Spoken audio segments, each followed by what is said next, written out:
여러분 안녕하세요. 공규성 목사입니다. 훈민복음, 세상을 깨우는 말씀을 통해 여러분과 만나게 되어서 영광입니다. 앞으로 하나님의 말씀인 성경책의 문을 여는 창세기, 저와 함께 공부하게 될 텐데요. 오늘 저와 함께 말씀을 나눌 귀한 세 분 자리해 주셨습니다. 모두 반갑습니다. 안녕하세요. 네, 반갑습니다. 네. 자, 이제 본격적으로 이제 창세기 개관을 이제 해보게 될 텐데요. 질문을 한 가지 하고 질문이라기보다는 좀 섭섭한 마음을 좀 여러분께 좀 전달해 드리고 싶습니다. 우리가 일반적으로 성경책을 말할 때 뭐라고 얘기하나요? 이렇게 얘기하죠. 신구약 성경. 네. 왜 신구약 성경이라고 우리가 부르게 되었을까요? 순서대로 따지면 구신약 성경인데 뭐 제가 100번 양보해서 기역, 니은, 디귿, 리을수로 합시다. 네. 그래도 우리말로는 구약이 신약보다는 먼저인데 왜 신구약 성경이라고 우리가 부르게 되었을까요? 신약부터 읽으니까 그런가요? 신약부터 읽어야 하겠다. 음. 예, 뭐 그런 마음이 있었을 것 같습니다. 제 생각에는 네, 기독교는 우리가 이제 그 다른 여타의 종교도 하나님을 믿는 종교들은 있잖아요. 네, 근데 우리가 하나님과 인간의 유일한 중보자이신 예수님을 믿잖아요. 예, 그러니까 아무래도 예수님의 공생의 기록들이 더 자세히 쓰여 있는, 그러니까 예표가 아닌 실제로 예수님의 말씀들과 그 행적들이 쓰여 있는 신약을 먼저 네. 이렇게 하는 게 아닐까라는 생각을. 지금 뭐 네. 신학교 강의실에 와 있는 것 같습니다. 너무 좋은. 네. 중요도 순으로 좀 그렇죠. 했지 않을까. 네. 지금 세 분 말씀하신 거를 이렇게 다 합치면 이게 만약에 이게 웃음으로 넘어갈 수 있다면 이 문제가, 이 질문이 괜찮을 텐데 혹시 이 세 가지 마음들이 조금 확대가 되어서 신약은 복음, 구약은 율법, 신약은 따뜻하고 구약은 차갑고 신약은 쉬운데 구약은 너무 어렵고 만약에 이런 생각을 우리가 우리도 모르게 갖게 되었다면 그렇다면 저는 심각하게 신구약 성경이라고 부르는 이 순서를 바꿔야겠다라는 마음입니다. 왜냐하면 구약 성경 구석구석에도 뜨거운 하나님의 사랑이 있잖아요.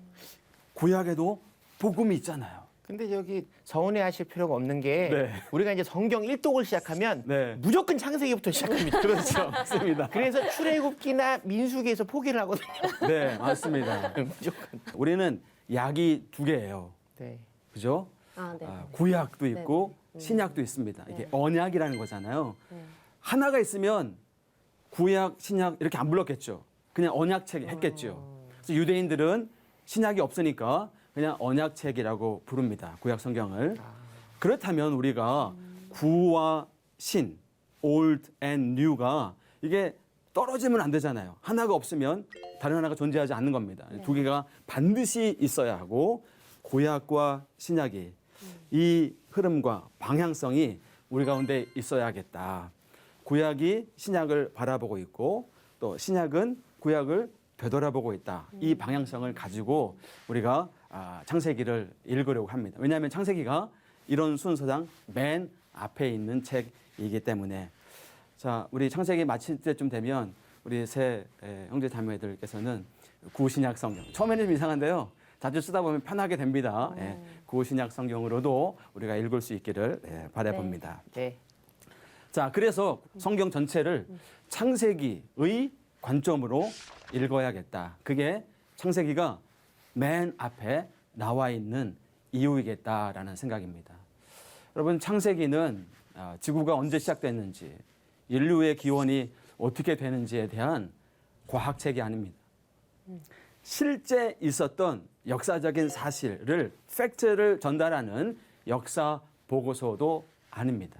하나님의 계시, 하나님께서 스스로 드러내셔서 하나님이 누구이신가, 어떤 분이신가를 알려주는 이 계시를 전달하는 신학 보고서라고 말할 수 있겠습니다.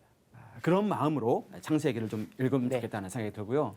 사실 창세기 읽으면 우리가 가장 먼저 떠오르는 것이 아담과 하와가 선악과를 따먹어서 에덴에서 추방이 되었다는 우리 이 이야기를 읽게 됩니다.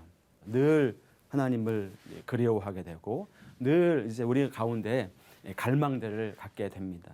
이 갈망이 창세기가 끝날 때 창세기 50장에서 이게 회복이 되는가?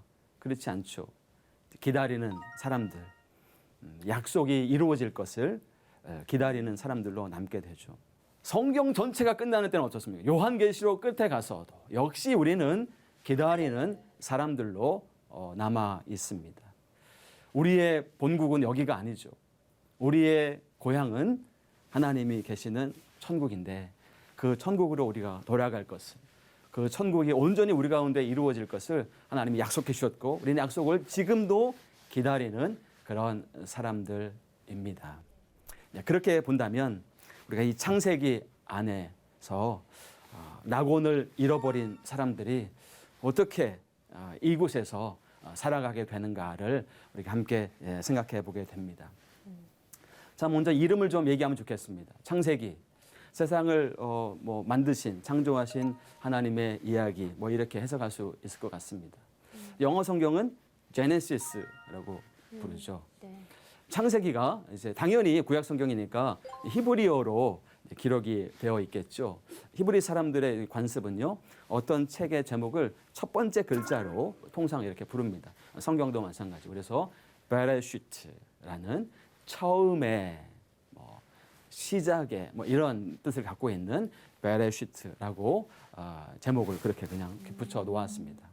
자, 그런데 히브리어로 된 구약 성경을 이제 처음으로 번역한 성경이 있어요.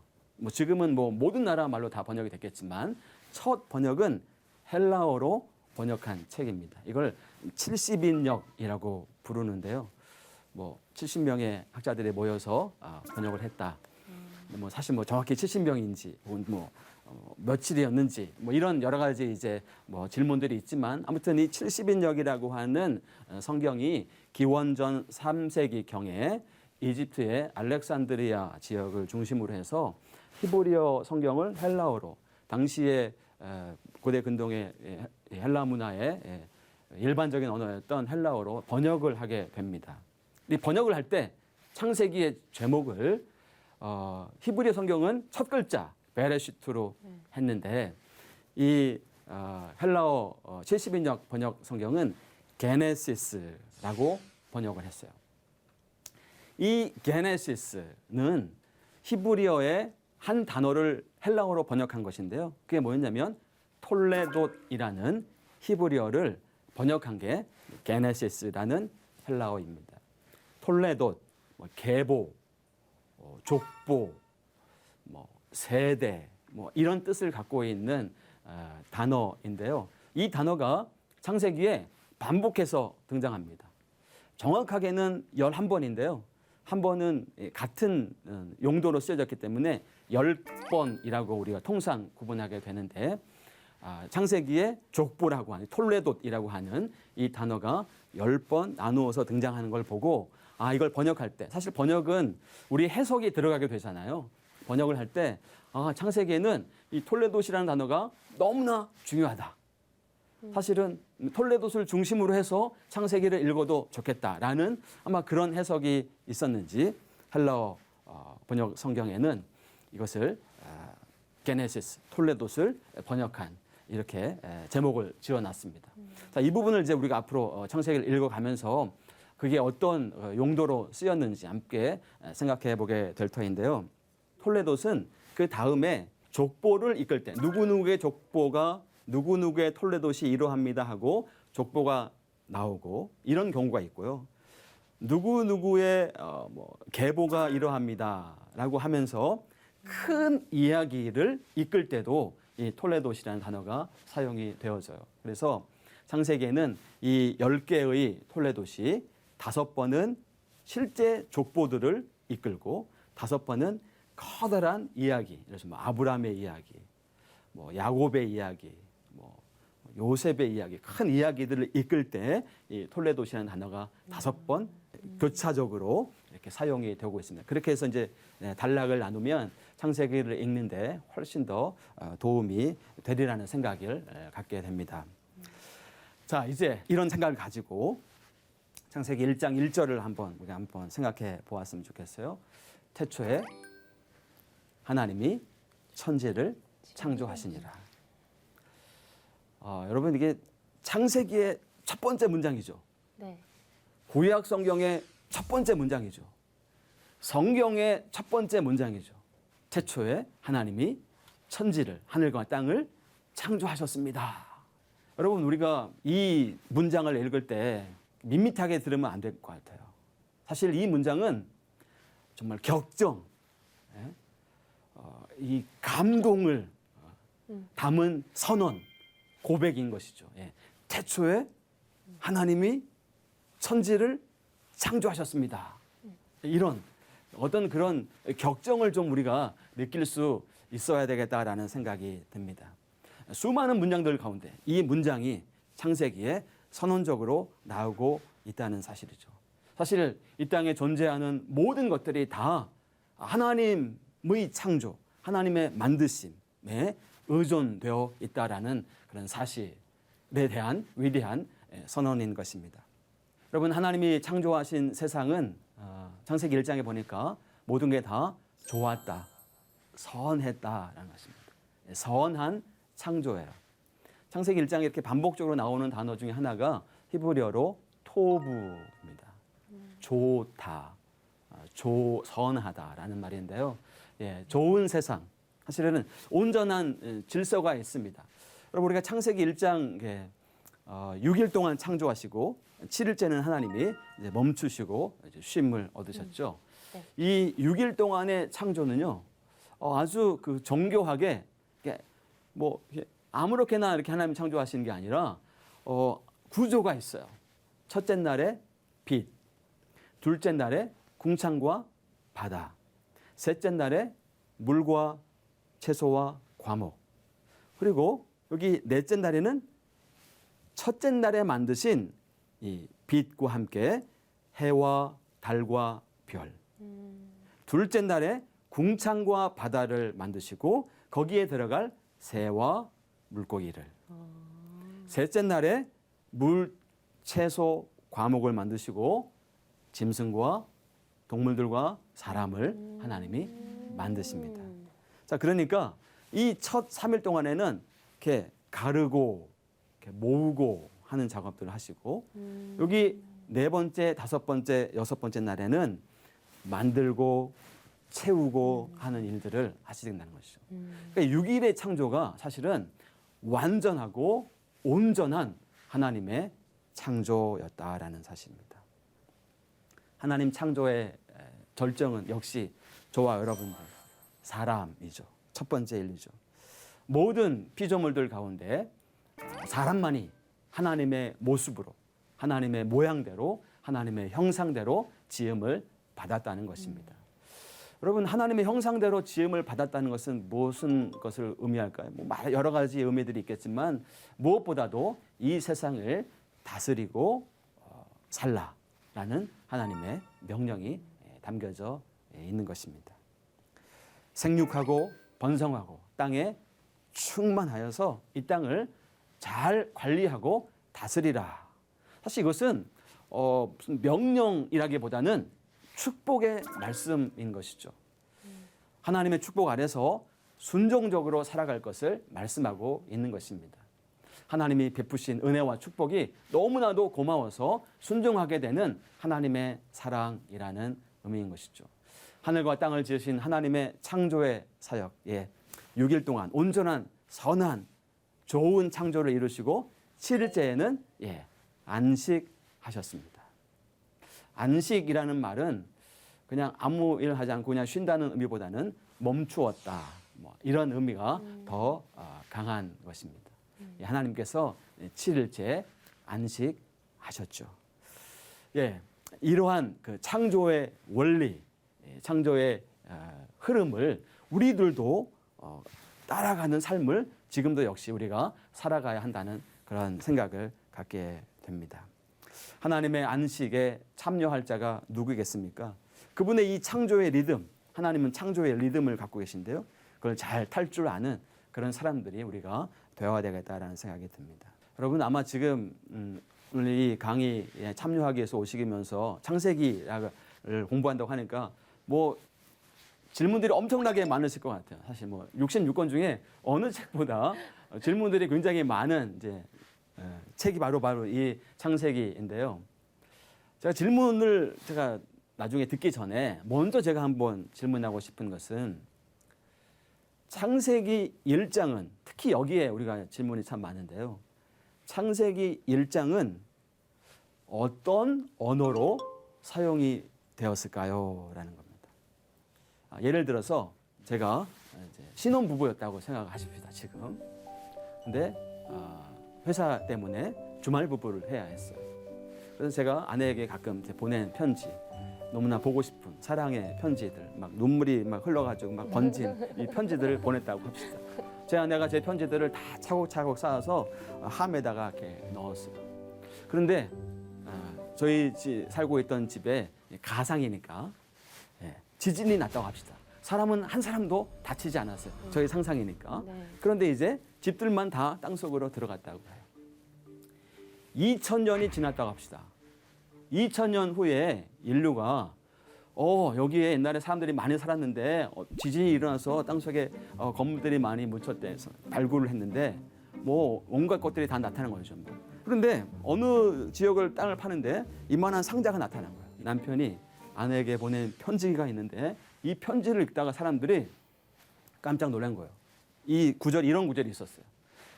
여보, 오늘 회사에서 돌아오는 길에 골목을 돌아오는데 라일락 향기가 내 코끝을 스치는데 당신의 머리카락에서 나던 그 향이 생각이 났어요. 더 보고 싶어요. 뭐 이런 내용이 있었다고 하십시다.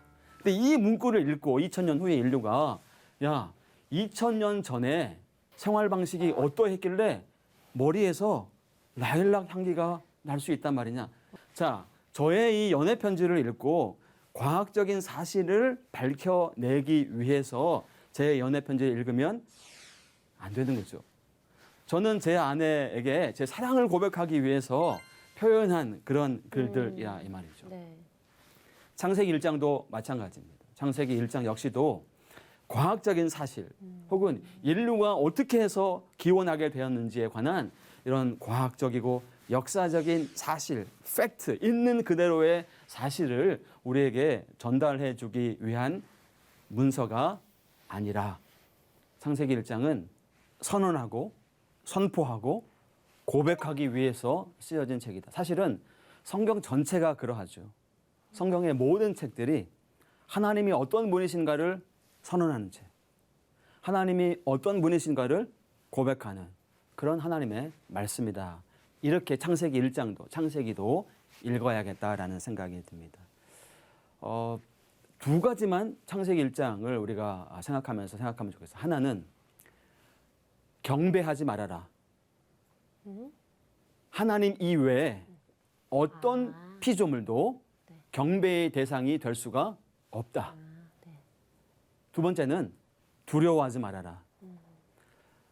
하나님이 만드신 그 어떤 피조물도 우리에게 두려움의 대상이 아니다.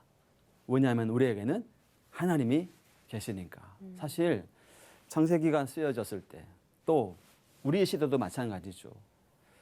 해와 달과 별들이 어떤 동물들이 어떤 산이 사람들에게 경배의 대상이 되죠.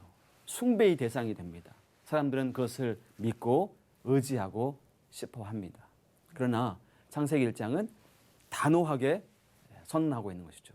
여러분 창세기 1장을 읽다 보면 다섯째 날 하나님이 만드신 것 중에 21절에 다른 것들은 다 물고기, 어떤 기는 짐승들, 나는 이렇게 하는데 하나를 콕 집어서 지명하는 부분이 있어요. 바다 괴물들이라는 표현들이 등장합니다. Great Sea Monster인데요. 여러분 그 몬스터 하면 어린아이들의 그 만화에 나오는 캐릭터는 그렇게 막 두렵고 그렇진 않죠. 좀 귀엽게 이렇게 하기도 하고 그러는데 사실 고대인들에게 바닷속에 사는 거대한 생명체는 두려움, 공포의 대상이었어요. 그래서 이 바다 괴물들도 하나님께서 만드셨다라는 창세기 1장을 처음 독자들이 읽었을 때, 오, 진짜 우리가 그렇게 두려워하고 있었던 그 바다 괴물들도 하나님께서 만드신 것이라고, 존재하는 모든 것들이 다 하나님께서 만드신 것이구나라는 사실을 알게 되는 거예요. 두 가지. 그 어떤 것도 경배의 대상이 될 수가 없다. 그 어떤 것도 우리들에게 두려움의 대상이 될 수가 없다. 하나님이 우리를 만드시고 하나님이 우리와 함께 하시고 우리와 함께 동행하시는 선하신 하나님이시기 때문에 하나님의 창조는 선하신 하나님의 창조, 온전하신 하나님의 창조였다. 이 사실을 오늘 창세기 1장 우리 시작하면서 우리 마음에 새기면 좋겠습니다. 마치 목사님 말씀을 이렇게 들으니까요. 네, 진짜 주인을 알려주는 그렇죠. 계약 관계를 확실히 하는 네, 네, 네. 창세기 1장의 맞습니다. 말씀을. 네, 네. 창세기 1장은 그렇습니다. 정말 그래서 창세기 1장은 우리가 읽을 때 또박또박 좀 뭔가 이렇게 그 강한 톤을 가지고 이렇게 읽었을 때 우리에게 이렇게 울려오는 메시지가 또 다른 하나님의 음성을 우리가 들을 수 있겠다라는 생각이 듭니다. 네, 지금까지 창세기 개관 또 1장을 우리가 좀 살펴보았는데요. 우리 강의 내용 중에 궁금한 점이나 혹은 느낀 점이 있다면 함께 얘기 나누어 볼까요? 말씀 중에 네. 우리 목사님께서 신혼부부의 편지를 예를 들어서 네, 말씀을 해주시긴 하셨습니다만 네, 우리가 이제 이렇게 지내다 보면 네, 일부 저처럼 철없는 어른이나 네. 어린 아이들이 네, 그럼 학교에서 배우는 진화론은 뭐고 네, 이 성경 말씀에서 나오는 이 창조론 도대체 뭐가 맞는 거냐라는 질문을 했을 때 네. 우리가 정말 어떤 대답으로 이 질문을 명쾌하게 답할 수 있는 게 있을지 궁금합니다. 사실은 명쾌하지는 않습니다. 과학은 사실은 뭐 세상의 기원을 탐구하는 학문이고 성경은 과학책이 아니다. 그러니까 이런 과학적인 질문을 창세기 1장을 가지고 설명해내는 것은 어렵다. 왜냐하면 창세기 1장은 선언하는 책이니까 모든 것들이 다 스스로 존재하는 게 아니라 하나님이 만드신 것이다라는 사실을 선포하는 책이니까 거기에 담겨진 어떤 의미와 메시지들을 읽어야 되겠다는 생각이 들고요. 과학을 통해서 또 하나님께 영광을 올려드리고 정말 이게 하나님이 만드신 하나님이시다라는 사실을 우리가 이야기 나눌 수 있는 그런 동행이 필요하지 않겠는가 싶습니다. 결국 명쾌한 대답은 없는 거예요. 네, 그렇습니다. 네, 죄송하지만 지금의 상황에서는 그렇게 네. 답할 수밖에 없을 것 같습니다. 저는 앞으로 그러려고요. 어떤 어린이가 저한테 찾아와서 이렇게 물어보면 네, 저기 하나님이 만드셨으니까 하나님한테 여쭤보면 안 되겠니? 굉장히 좋은. 기도로 하나님한테 네. 여쭤봐. 근데 여기서 무리가 생기면 안 돼요. 성경으로 이 과학적인 질문을 답을 하려고 애를 쓰다 보면 성경이 본래 우리에게 전달하려고 하는 메시지를 오해할 수도 있겠다. 그 점은 좀 우리가 겸손하게 성경이 말하지 않는 부분은 우리도 거기에 수독을 해야지 더 나아가려 하면 어려움이 생길 수 있겠다라는 생각입니다. 네, 알겠습니다. 저도 질문이 있는데요. 네, 애초에 모든 창조물을 이제 창조하셨잖아요. 네. 하나님께서. 네, 근데 이제 사람들이 두려워하는 sea monster도 창조를 하셨잖아요. 네, 두려워하는데 네.